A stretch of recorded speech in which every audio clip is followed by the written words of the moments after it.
All right, here we go. Well, welcome everyone. Thank you for joining the Niagara Peninsula branch of the Ontario Ancestors. And tonight we got a great speaker that we're all looking forward to. And she's telling us that this talk should actually be done on Halloween, but we're gonna do a preview and see where it's going. So just before we get started, I just wanted to share a couple things that the Niagara branch is doing and, how we're just working within the community. As you can see on your screen, we've got the Niagara branch website. And for those who don't come to the website that often, things are changing all the time. As you can see on the main site, we've now got a master index of almost 500,000 names that will take you to other indexes or other websites, or take you to a publication. It's a great resource that you can access. You can access for free, and you can, find your ancestors here in the Niagara region. And another thing I just wanted to touch on was the Welland Canal. Many people come to our website to watch the boats go through the Welland Canal, especially at Lock 7. The canal does open again March 24th, so just in a few days, and you'll be able to see the canal and see the boats. They've already filled the canal with water. I know many of the locals don't look forward to the canal up in operation again, but it's absolutely a marvel to see these big boats and to recognize that many of our ancestors helped bring the canal into existence here in the Niagara region. So if you haven't had a chance to check out the website, I would encourage you to do so. There's always lots going on. We have some wonderful volunteers that are continuing to digitize and make available in our members only and publicly if we can do so. So with that, I would encourage you to do that. The other thing that I would, excuse me just a moment, sorry, how did that happen? I did mention at the last month that we would do kind of a short members meeting at this particular webinar. It just didn't work out. So we're going to get reorganized and make sure that that's taken care of in April. But you can find out any particulars about the branch again on the website. So with that, I don't want to take up too much time. I want to turn this over to Mags, Grandma Jeans. Many of you know of Mags, and she needs no formal introduction, but I will allow her to do that. And no, there you go. It's all about you at this moment, Mag. So well, welcome. Oh, thanks. I'm so excited to be presenting for the Niagara branch. That's so cool. I love that area, the escarpment and all that down your way. I am Mags Gaulden, and I am a genetic genealogist, or a genealogist who specializes in genetic genealogy in Ottawa, just up the road a bit, a few 5 hours or 6 hours. And I've been doing genealogy for years. I actually, if somebody asks me how I got involved in genealogy, I say that my grandmother caught me as I was being born and started screaming my surnames at me as a baby. I grew up on her knee and my grandfather's knee and my other grandmother's knee, learning all about my family names, where we came from, who we are. So obviously I am very interested in genealogy and have been for a very, very long time. The genetic side is a newer thing in the past 10, 15 years that we've all been getting into. We've all been having to learn that and how to add those tools. I'm a leader with WikiTree. I lead the Macamoyle, the Templeton, and the Gaulden surname projects. I'm also an FTDNA administrator, a volunteer administrator. I work with those DNA project groups, and also the WikiTree DNA project and the Mino-Y DNA project. And speaking of Mino-Y, I am very involved. I'm the founder and president of minowydna.org, which is a 501c3 nonprofit organization based in Maryland. And what we do is we have built a Hawaiian mitochondrial DNA database for the genealogy community that is crowdsourced, free, and accessible. So if you're interested in looking at that, and as a disclaimer here, because I wrote a lot of the stuff regarding the terms of service and privacy policy, or actually I wrote it all for MitoY I'm going to be talking about some of that because I can do that easily because I have permission to use that information in this presentation. So I'm not trying to push MitoY on you. I'm just trying to show you some examples that I can do legally. How about that? Okay. So like I said to Steve when we were getting started, that this is one of the scariest presentations I've ever presented. And I should be doing it on Halloween. But this is our online digital footprint, genealogy in the digital age. So our online digital footprint. Have you ever thought about your digital footprint? Have you ever thought about how much of a digital footprint you have out there going on? It's pretty amazing how we have so much out there. I have a digital footprint. You have a digital footprint. We all have a digital footprint, and it goes out from our laptops and from our cell phones, our phones. Ever worry about losing your cell phone? I treat mine like a baby. I keep it as close to me. I sleep with it like inches from my head on my bedside table every night. It literally is not out of my sight. Now, don't ever lose it because I don't ever let it out of my sight. Do you have your phone locked? Do you have it password protected or fingerprint protected or facially recognized protected? Do you have two-step authorization for your online banking application? And does that second step of your two-step authorization for your banking, does that go to your email app or your text message app right there on your phone?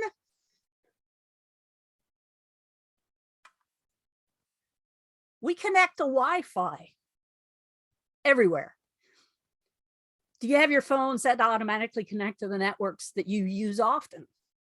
I connect to my favorite coffee house even when I'm just stopped at the traffic signal at the intersection where the building that my coffee house is at. All the time I connect to it. During all the lockdowns, when the coffee house was closed and we had no power at the house, some storm, I took my laptop down to the closed coffee house, sat in the parking lot, and connected automatically to their Wi-Fi to have a Zoom meeting. We share our creations, our thoughts, our art, our knowledge, our family, our locations, our friends, our coworkers. How many of us saw ourselves living in a Zoom universe for 2 years? From the personal and financial information that we give to our banks, from the personal and financial information we might even give to our library. You have a library card, online library app, your online sign in. Do you pay fees online? Don't tell me you don't have fees. We all pay that stuff online. It's how we use our bank cards. And even at Timmy's or our favorite coffee house, we share our information. Oh, do we need to talk about how much of our personal medical digital footprint is out there? Now, we want to think that this kind of information has extra layers of protection, but my local health unit allows me to access notes and appointment information, scans, test results, all sorts of information about me. Where? On my phone, online, on my laptop, on my desktop. Oh, and DNA. Huh. Well, we'll talk more about the DNA situation in a minute. We spread our online selves around the world, quite literally at the speed of light, connecting to the interconnected technologies that are the metaverse. Our digital footprint, our fingertips are on everything, everywhere, delightfully dancing across our keyboards, possibly telling others who we are, where we live, and how to access our presence along the digital highway. Are we in control of where our information exists? Oh, should we even talk about what we might be beaming into space? Okay, breathe. Just breathe. Cute puppy slide, calm all of our nerves. I shouldn't tell you his name. Okay, I'll tell you his name. His name is Digit. All right, cute puppy. Calm down, breathe. As genealogists, we have newfound access to information, family histories, sources for our family history, and DNA to confirm those family histories. We've also learned wonderful ways to share that family history and our digital footprint via social media. We've come a long way since the days of online bulletin boards and IRC chats. Remember the noise our modems made when we connected to the World Wide Web? Screech. We don't even call it that anymore. We just call it the internet. The big question here is, what can you do to keep your information as safe as possible? At the same time, we're going to talk about some of that stuff. We're going to talk about some of the specifics about how vulnerable genealogy is in the digital world.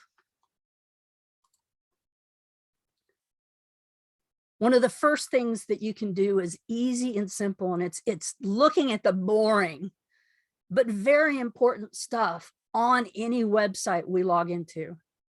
Find out who you're doing business with. And that kind of information is usually included in an about page. Every website should have a clear about page where they talk about who they are and why they're doing what they're doing.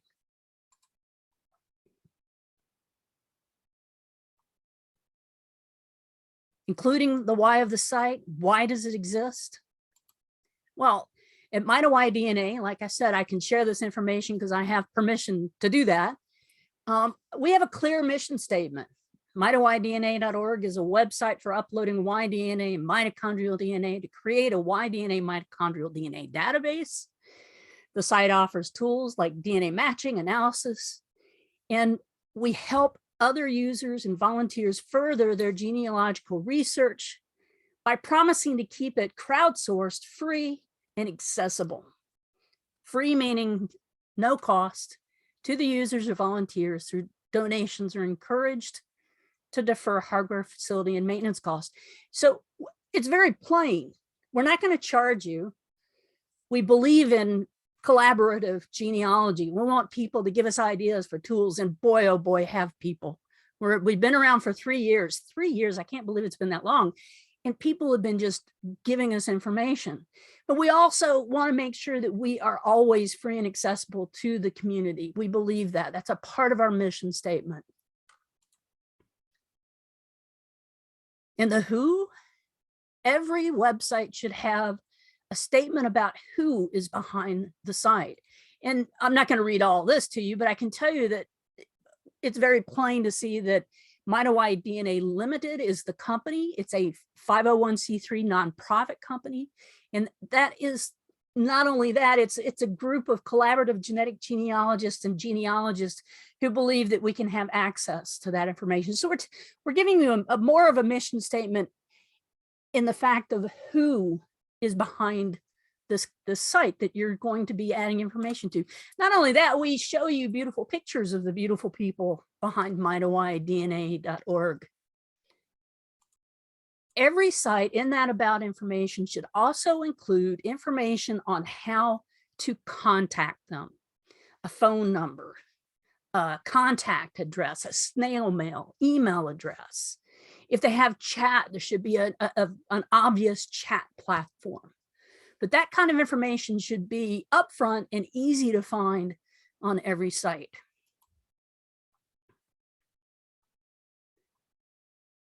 Now, when we talk about the terms of service and privacy information for any site, it may look like a page of DNA data to us, a bunch of ATCGs, just lots of proteins dancing around the page, or the acids, the amino acids, or what ACTG is.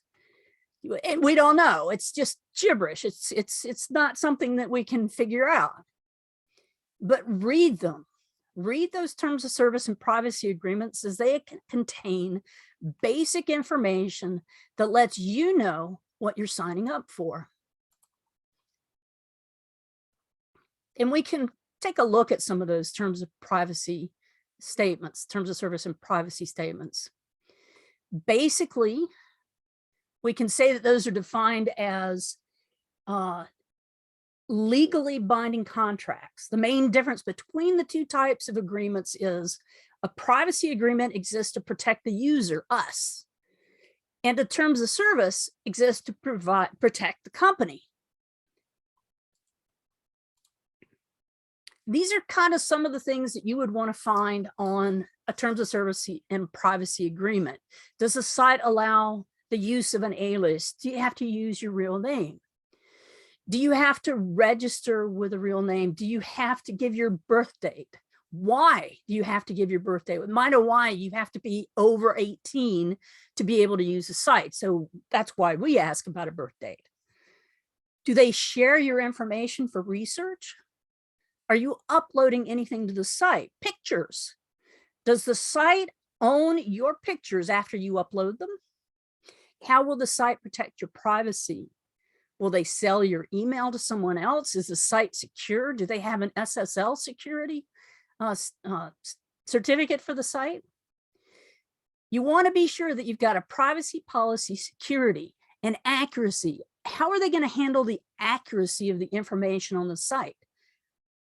And if they decide to end their contract with you and they kick you off the site, what is the termination of service? And for you as well, if you want to end your contract, what can you do to end your contract? What happens? Can you take your information with you? And also more information about cookies. And we'll talk about that more in just a little bit.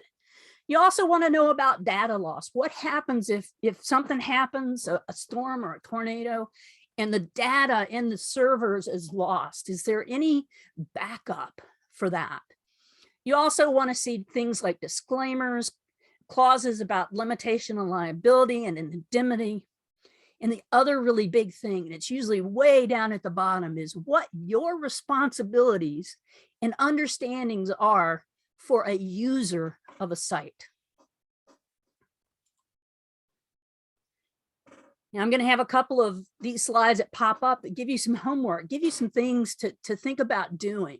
So take some time to read through the terms of service and privacy statements for the sites you use, those contracts between you and the site. You see something that gives you pause? Well, find that contact information, send a note to the site, and ask for clarification.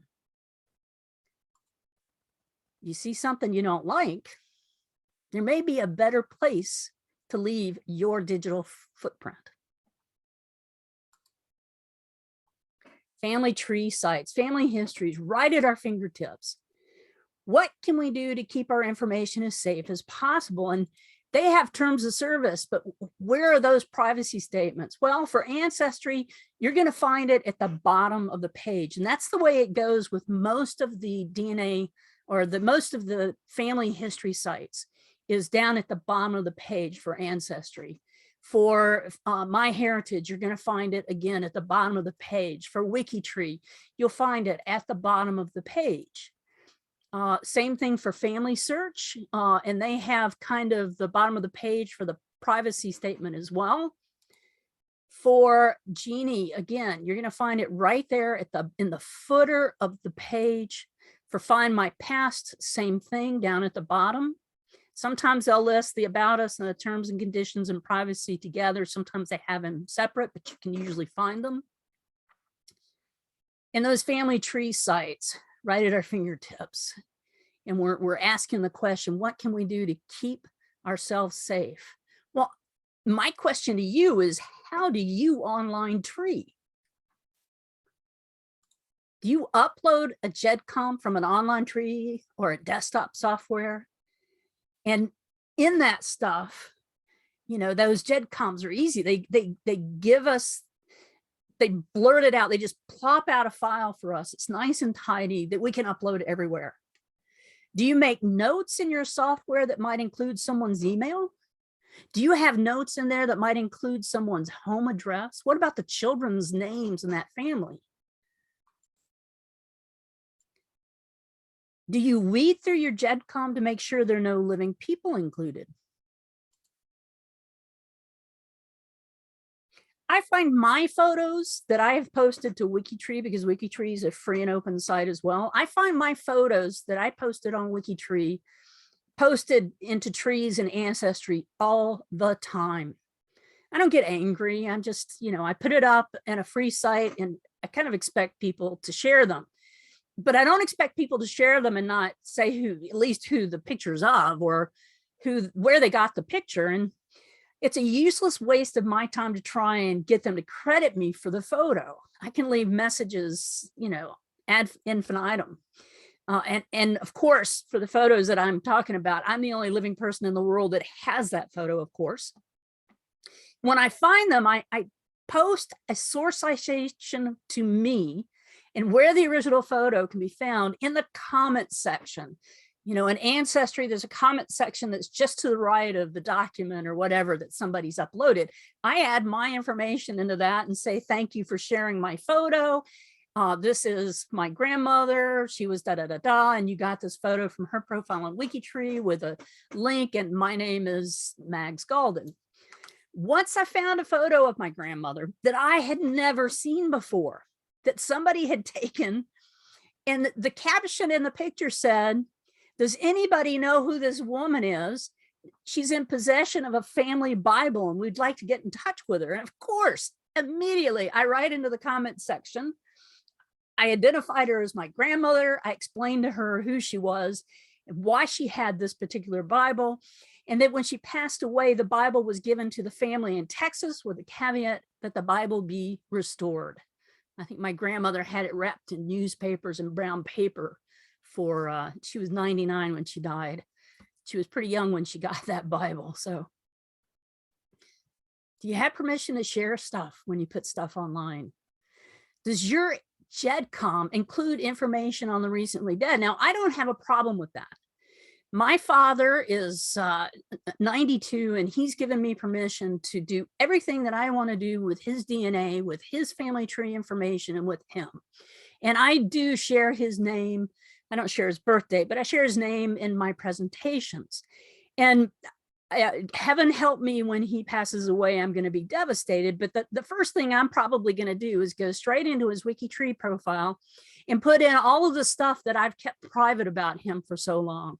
And I'm going to add his death date. So like immediately when I find out, I'm going to do an homage to my dad.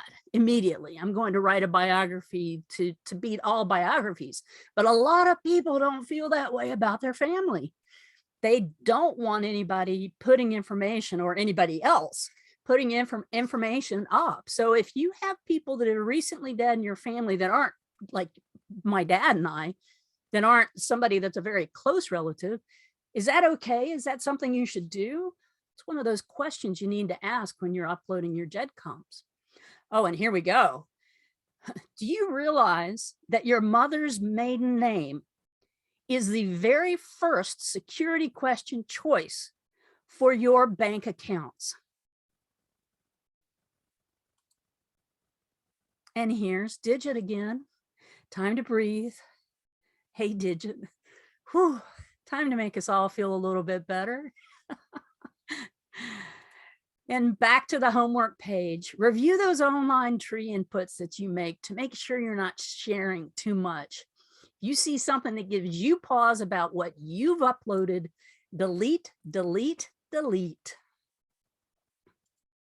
Moving on to those research sites. Thankfully, research side of these sites don't ask us for much information. It's usually what was collected when we signed up: name, email, sometimes location. Unless you're doing something like Cindy's list where you're looking at all the information she has, you don't have to upload anything. But we'll talk about one of the ways those kinds of sites might get information from us as well. So research sites, they have terms of service and privacy information. Here's the one for Library and Archives Canada. They have an about us that is at the bottom of the page as well. And they have a mandate as their mission statement, and then the terms and condition and a transparency statement at the top. For free BMD, they have the terms and conditions as a link, and they kind of give their about information just in a blurb there. Free UK genealogy. I'm surprised that a lot of these sites haven't updated their copyright to reference 2022 yet. They give their address and a number. I'm not sure what kind of number that is. I'm thinking that's maybe a phone number. And the National Archives, this is in the United States, they have an About Us page along with other information that you can find easily at the bottom of the page. So basically for research sites, it's the cookies that are tracking what you're researching and the information about what site you were on before you came to their site, and possibly what site you go to when they leave your site. Not that much. You aren't entering in your name and address unless you've actually signed up for an account. But beyond that, you're not uploading pictures or private information or GEDCOMs to the research sites. Well, we should turn those into fortune cookies, because the research companies pull from your visit to their site and sell or share to people who fashion marketing that you will see in your social media feeds the next day, or in 15 minutes, in your news feeds, or in your browsing information, just quickly. I can always tell what my spouse is up to because I get ads for things that I know I haven't been looking into, but I know they have, especially because my birthday's coming up very soon. Yeah, I've been seeing what's been ordered. Yeah, I'm excited for my birthday. Thankfully, we have something fun or not fun, depending on how you look at it. Have you noticed that since May of 2018, every time you visit a site, you have to click on something to accept the site's cookies? Thank you, European Union, for taking steps to protect all of us. But, oh, you know, there's a but. Do you read the pop-up that comes up? Do you ever click the link to read what the cookies they collect are and how they use them? And if you're asking how a regulation for the EU could possibly affect the sites that you visit here in Canada or the US or wherever it is you are, the internet is everywhere. Well, nearly everywhere. And people who live elsewhere visit the same sites that we do. So yeah, the general data protection regulation does affect just about everyone in the world. Take some time, do your homework, read through those terms of service and privacy statements for the site's cookies policy. You can also find that information when you go to a site and that little pop-up comes up to tell you about their cookie policy. See something that gives you pause, find the contact information, send a note to the site and ask for clarification. Or if you're not comfortable with it, there may be a better place for you to leave your digital footprint. As genealogists, we have newfound access at our fingertips, not only to histories, not only to the sources and research information we can access, but what can you do to keep your information as safe as possible when you're uploading something that we deem as private as our DNA? Well, of course, those sites have those terms of services, and often they're located at the bottom of the page again as well. That's Family Tree DNA, 23andMe. Let's see, Living DNA. YSeek is a little bit different. Instead of having it at the bottom of the page, they have it in a sidebar on the left. Down at the bottom, you can see their conditions of use, frequently asked questions, privacy notice, and contact us. MyDNA.org has it on the top menu that's across every page on the site, the about and the privacy. For GEDmatch, that information is at the top of the page as well. And for Your DNA portal, it is kind of at the bottom of the page. So how does sharing DNA impact us and others? Can you imagine posting something as private as your DNA into a site?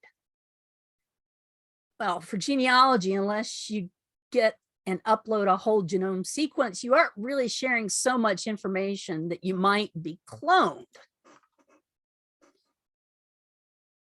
But there certainly is enough there to identify you and all of your cousins, even if they haven't DNA tested. Because we all share bits and pieces of the same ancestors.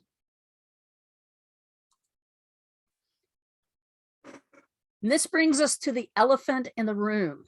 Do genealogy sites share your DNA? Well, some of them do.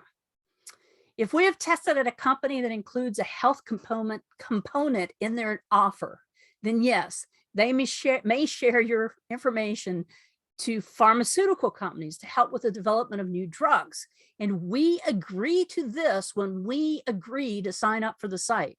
It's in those terms of service and privacy statements.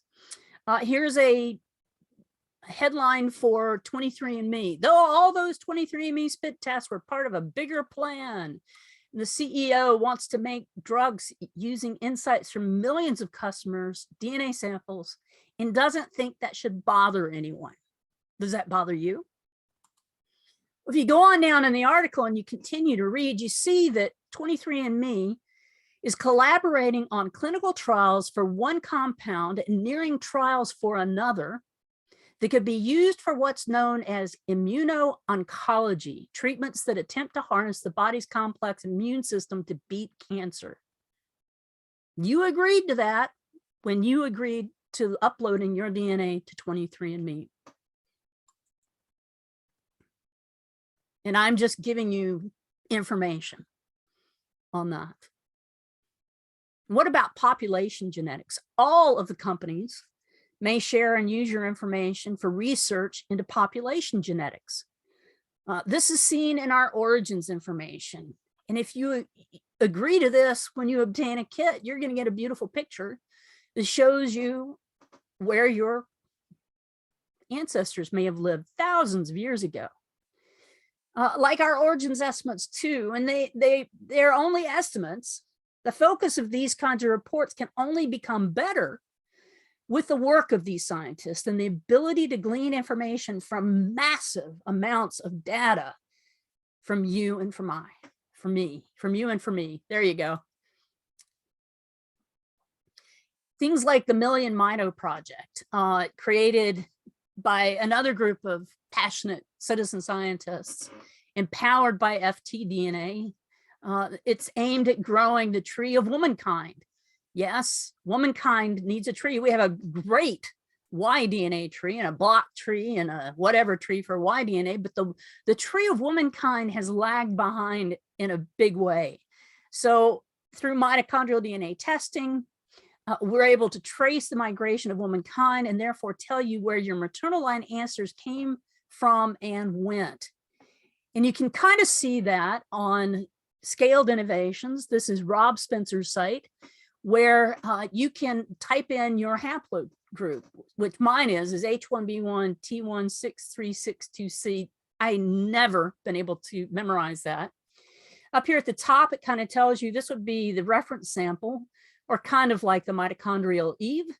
And you can see the branches that come off of her and off of there, and you keep going in, and RO and HVH, H1, and then H1, H1B, H1B1, and then me. If you're wondering what this colorful little ribbon is over to the right, it is user reported information about where these people think their ancestors are from. So if you look at me in particular, and all of this information is automatically fed from testers at FTDNA. That's who's populating Rob Spencer's version of the tree of mankind. He's got both Y and mitochondrial. But you look at my little ribbon, it says United States. And yeah, I've got ancestors from the United States, but that's not where they were from thousands of years ago. England, Germany, Sweden, the United Kingdom, Ireland, and then a little bit of unknown stuff over there to the right. Some of the work that the Million Mito Project is doing is going to define that little unknown spot for sure. So this will help to place us all in the tree of humanity, a tree of women. And it's for us all, despite what our gender is, these kind of work. Now, you may realize that some companies allow law enforcement searches in their database. And currently those are Family Tree DNA, GEDmatch, and MitoYDNA.org. Now, all of these allow the user to include or exclude their information from those searches. So when you sign up, you can say, I don't want my DNA to be compared for law enforcement searches, or you can say, please do share my DNA. I want to catch my cousin who I think is a serial killer. I've thought that since we were kids. And we've seen this one. James D'Angelo, that was the case that broke everything wide open. The proverbial floodgates of catching serial killers. Remember that your DNA can identify you and all of your cousins, even if they haven't tested. There's my cousin that I think is a serial killer. I don't really have a cousin I think is a serial killer, but you might. So we're talking about that opt-in. So after a really big learning curve of genetic genealogy testing companies went through, when all of the law enforcement searches first started coming out and people were screaming about privacy and about how the terms of service and the privacy policies didn't stack up. Well, those companies that allow LEO, and that's what law enforcement officers is, LEO, those that allow LEO access have clear terms of service and privacy statements and have turned to opt-in, opt-out for their users. I imagine that there will be more growing pains as different cases go to court and the investigative tool of IGG, which is investigative genetic genealogy, gets tested, and the companies realize they need to do more to keep their terms of service and privacy statements up to date with the changes in law and law enforcement usage. The other thing that a lot of people don't really click into when they hear about law enforcement, well, I've opted out of law enforcement searches, but speaking of usage, all of the companies, whether it's a family history site alone or a family history site and a DNA testing company combined, all of those sites are used for forensic genealogy when working on cases involving adoptions and unknown parentage, like connecting the families of soldiers' remains that we find in France to reconnect them with the family. We use those sites when doing that kind of research. So you aren't thinking maybe that you've been opted in to be found in that kind of way. Maybe that's something that we need to think about. So another big thing that we really don't think about when we think about how a site might use our information is, how do companies use our email? How do sites facilitate communications between members or matches? Well, this can get a bit interesting. On MitoY DNA, we have a kind of masked email link that you click. And what it does is it turns on your personal email service, and you can send an email from you to the email that's masked here on our site. It's just a quick click and an email to open the user's program where they can send an email from their own account. For Family Tree DNA, if you click on a match, you can bring up a little dialog box that actually tells you, and this obviously is a fake email name that I put in, but you can bring up that email and you can cut and paste it and put it into your email program and send them information about a match you might have with them. It's just a few steps. For 23andMe, they have their own in-house messaging system. You click on a match and you click on the message button, and it will give you a nice little chat box, and you can write messages back and forth. And that is all kept on the server for the system. Same thing with Ancestry. Oh, I don't have Ancestry's picture up there, but it's the same thing for Ancestry. Ancestry has their own messaging system, which is very similar to what 23andMe has. When we get to GEDmatch, GEDmatch posts emails of its users in lists of results. I saw a social media post that Steve and I were talking about, which made me want to do this tonight.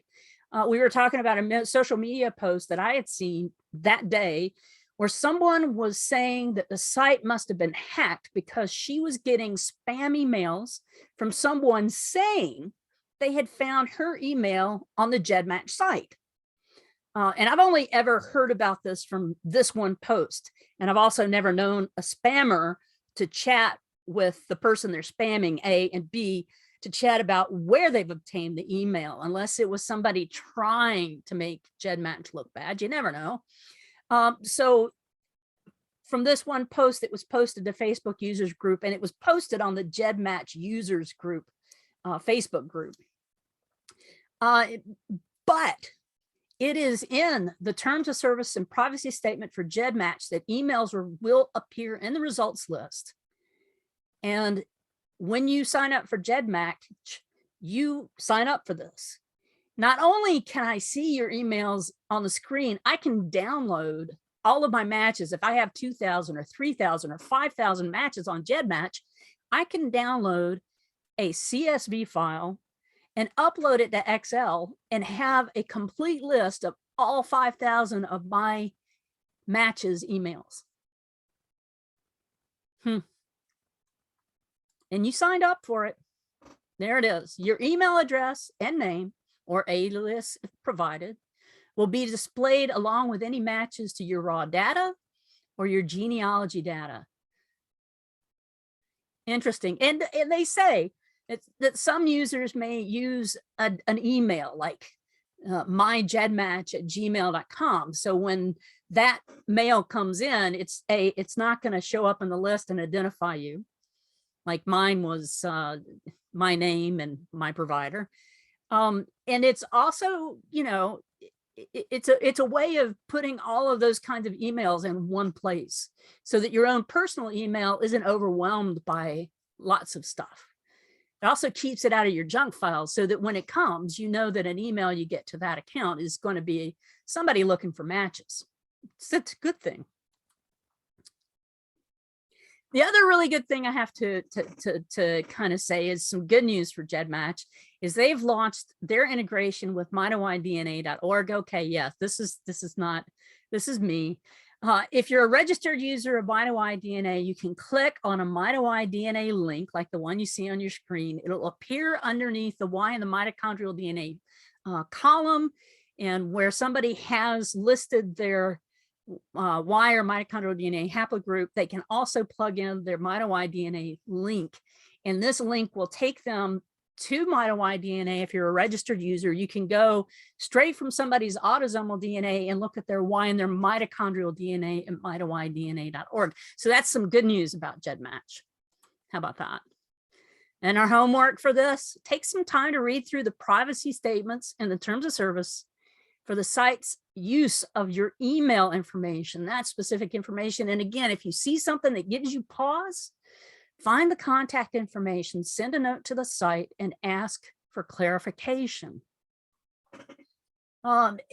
In academic, medical, or Leo, there's lots of different ways that you could use that information. And academic is like the population genetics. Ask, is this site using opt-in? How is the email displayed? How do they facilitate those communications?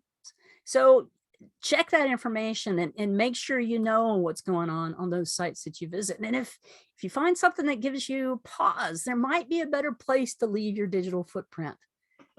Well, now we get into something here. This is a whole hornet's nest. Social media sites. And I'm probably not going to point out things that you actually have thought about yet. You may have. You can tell me later. But they, of course, have the same terms and conditions, but they're harder to find. On Facebook, it's on the left-hand side in the sidebar where your shortcuts are, and you can see privacy terms, advertising, ad choices, and cookies all listed right there. It's on the side. So it can be a hunt. You have to look for them. And the reason they kind of do this in the sidebar is most of these sites have continuous feeds where you can scroll and scroll and scroll for hours and never see the bottom of the page. So they place them up and into a sidebar section. For Twitter, it's over on the right-hand side in a sidebar. And let's see, how much do you share when you're on social media sites? Do you answer those posts that asks, you know, you're a Canadian if, or do you answer those things that ask if you've eaten this, or answer Facebook polls that are posted by someone you don't know, but hey, my friends are answering, so I'm going to answer too. If you answer Putin, it's pretty obvious that you have some Canadian connection and somebody can glean information from that. How about this one? Age yourself with a clothing name brand that was popular when you were in high school. Let's see, Gloria Vanderbilt jeans. Yeah. Does that date me? Oh, let's see. Oh yeah. And never click to play these silly games, because when you do, they're collecting information on you. What do your eyes reveal about you? My eyes reveal that I'm alive, that I'm human, they're blue. No, don't click on those. Oh, and here's one. What's the oldest thing you own? I haven't even really thought about that, but I'm sure I have something that would tell them where I'm from. Okay, I have a spindle from my grandfather's cotton mill. So that could tell people something right there. The Better Business Bureau actually has great information on this. Be skeptical before you start answering those quizzes. Figure out who created it. Is it a brand you trust? Usually not. It's usually just Bubba. Just because something appears to be fun and innocent doesn't mean there isn't an inherent risk. Adjust your privacy settings. You know, when you see those things pop up in your feed, go up to those three dots and click hide. You hide enough of those and they won't appear in your feed. I don't get any political nonsense on my Facebook feed ever, because I am diligent. I click those three buttons and I keep them out, so I don't have to really click those much. Remove any personal details about you from your profile. Don't say you were in a relationship. Don't have information about who your spouse is. Don't tell people where you live. Don't give answers to community security questions. Be cautious. If the questions in a quiz ask for things like your mother's maiden name, or the street that you grew up on, or previously owned vehicles, favorite foods, name of your high school, those are security questions, people. And monitor your friend requests. Don't accept friend requests from people you don't know. I get a lot of friend requests that I don't answer.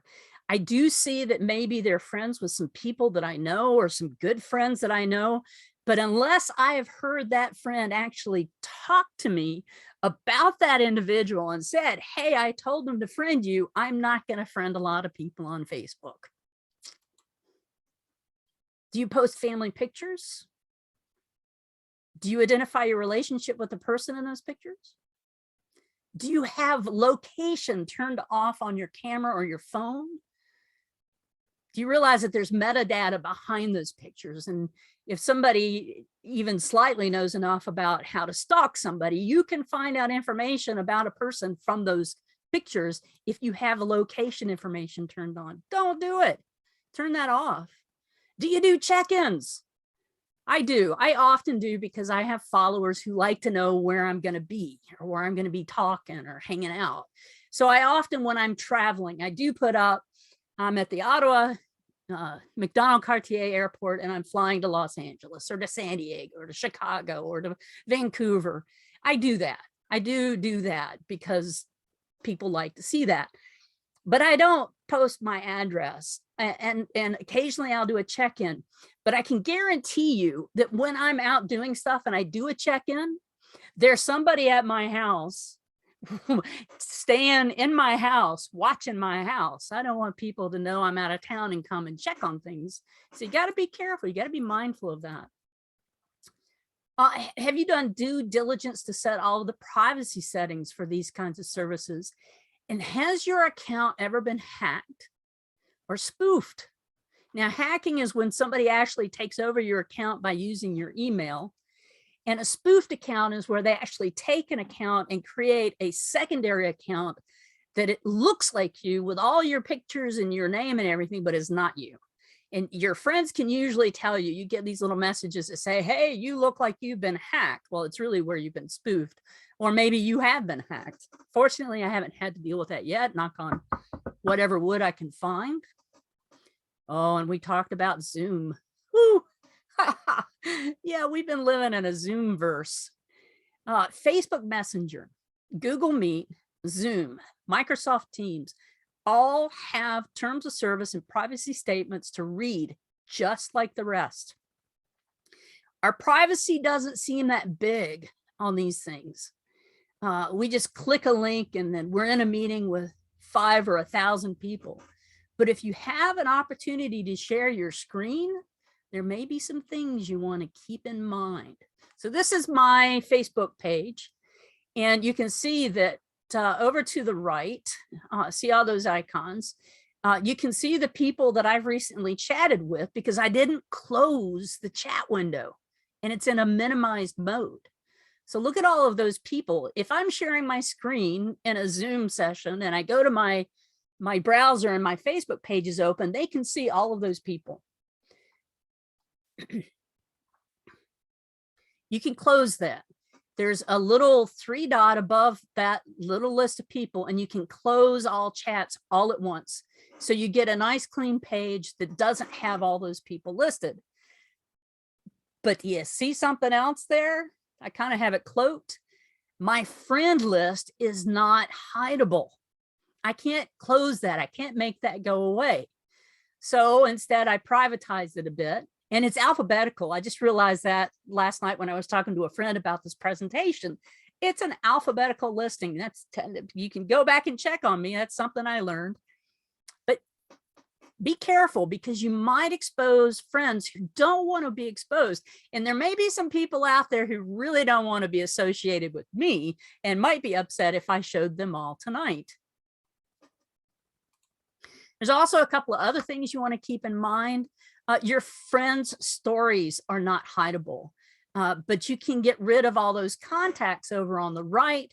You can click the 3 dots and go down here to toggle this show contacts on and off. So you can do a little bit of work to try and make sure that the things that you might accidentally share in a Zoom meeting help. Oh, and here's a good one. Watch your tabs on your screen when you're sharing, because your interests that you have, you may have some that you don't want people to know about. Like, I'm really into polka dancing. And I was looking at Steve's when he was doing the introduction. I was reading all of Steve's tabs, and they were all cool. They were all about genealogy. They were. But polka dance, puppy treats. I was talking about putting up some interesting things here. And I think polka dance is about as interesting as I want to get. So yeah, if you have your tabs open, then people can read them. I often pin tabs that I use a lot.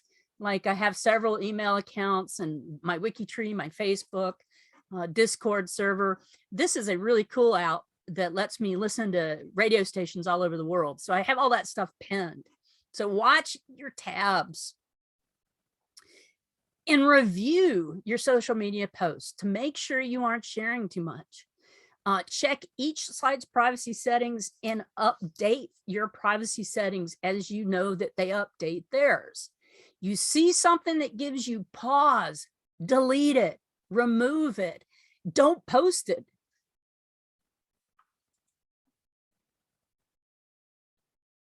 You know, hackers are going to hack. If you think you've been extremely careful with your online digital footprint, I'm really sorry to tell you this, but that ship has sailed. If you have any online presence, that presence is basically there forever. And I can prove that. You ever heard of the Wayback Machine? Even if you deleted something, that you could probably still find it. You may have to go to extraordinary steps to really remove something that you shouldn't share. Even the stuff that doesn't matter if it's shared. Here is a website that I used to maintain for my family history that I took down back in 2015. And I can still go to the Wayback Machine and pull that baby up and see all of this information. And it's not that big a deal, except that the information on that is all very, very old. There's way more research and information in my limbs over on WikiTree. And I shut down that site because WikiTree is free and I can keep all that over there. I don't have to pay for a server. And with that, we say, hello again, Digit. How you doing? Everybody breathing? Everybody okay? This is a scary presentation. I'm really sorry about that. Well, what we've learned can be compartmentalized, and we can use the mindset that we should have been doing anything online with in the simplest form. What have we learned to do with our bank cards? That little piece of plastic that we keep in our pocket that connects us to the world of banking, that connects us to the world of buying. What do we do with that? Well, we protect it. We don't share our PIN.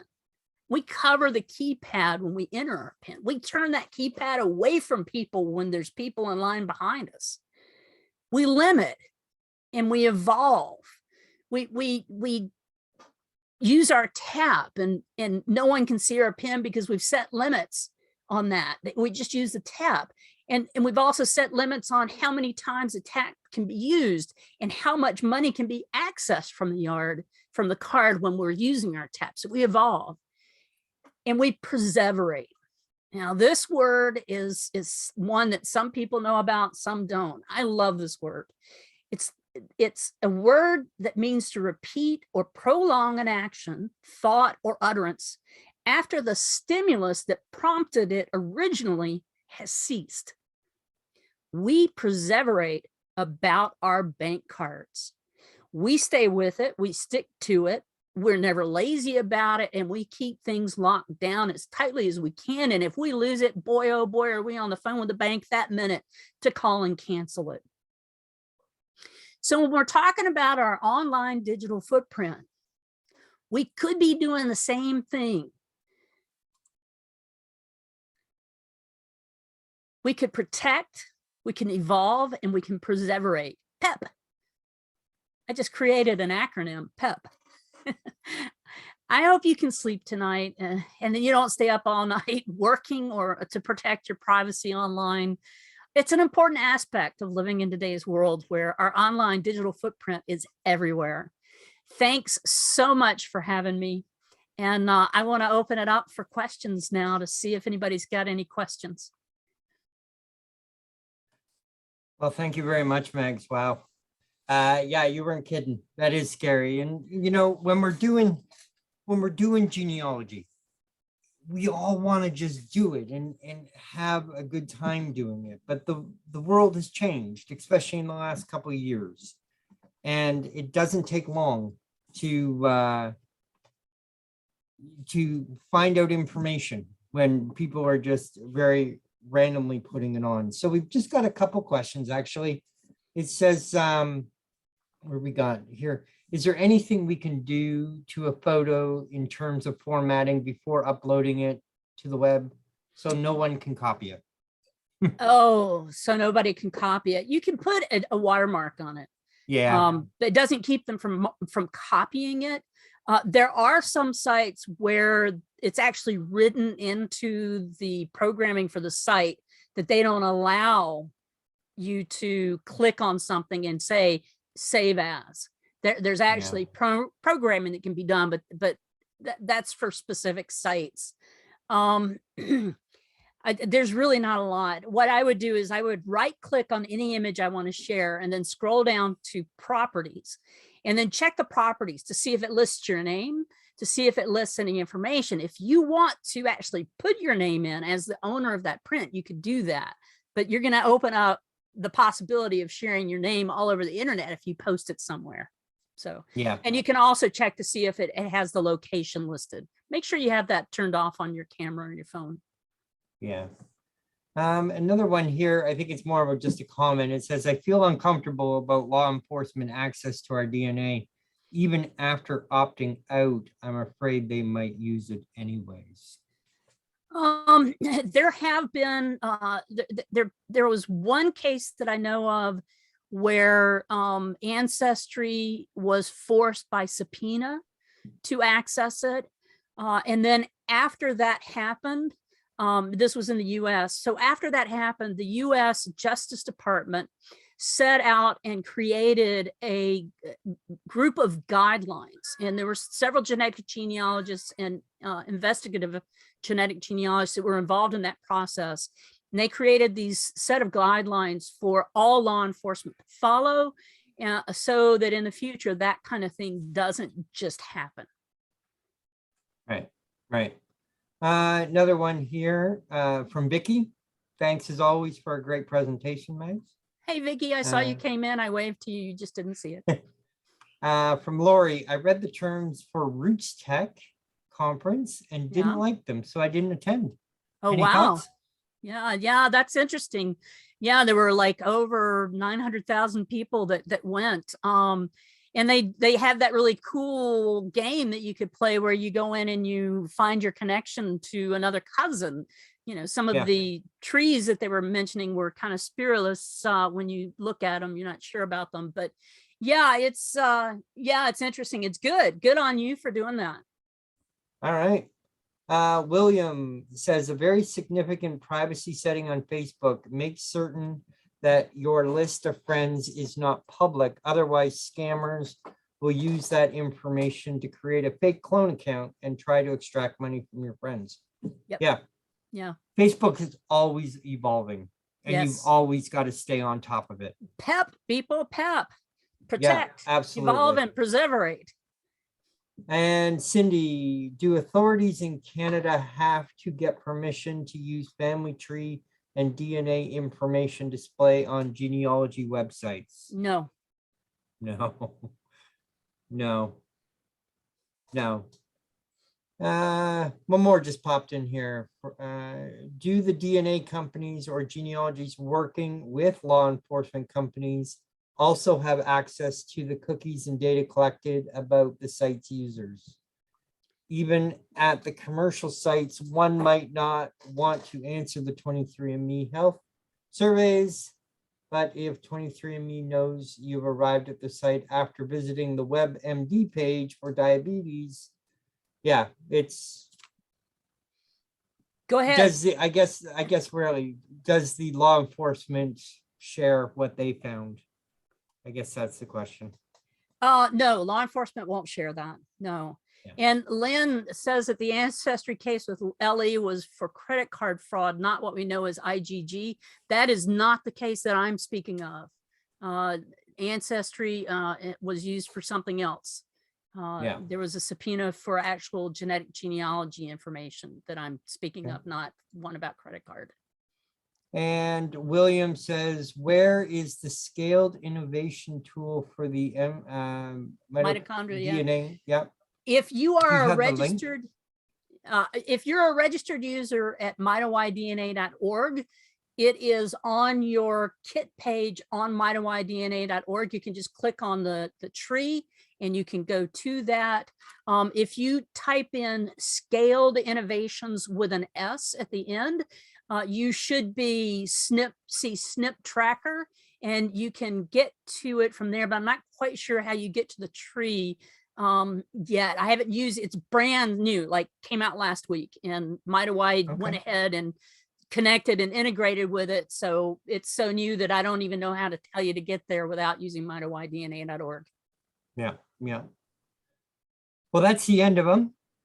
And, everything you said tonight is solid, and it is something that we need to continue to be diligent about. PEP. I think I'm going to start using that acronym as well. And it's important because if you're bothered by the ads that, pop up on Facebook or on your social media, if you think that's the worst you can get, send us an email and I'll tell you exactly where you live in all of about 5 minutes. Woo. And if that doesn't make you nervous, I don't know what will. Steve, I said this was scary, not horrifying. Well, I just had to throw in. But as always, we want to thank you for your presentation and, and your awesome knowledge to the genealogy community. So thanks again. I enjoyed it. You're most welcome. So that's it, folks. Thanks for coming out and have a great night. And we hope to see you again next month. All right. Good night now.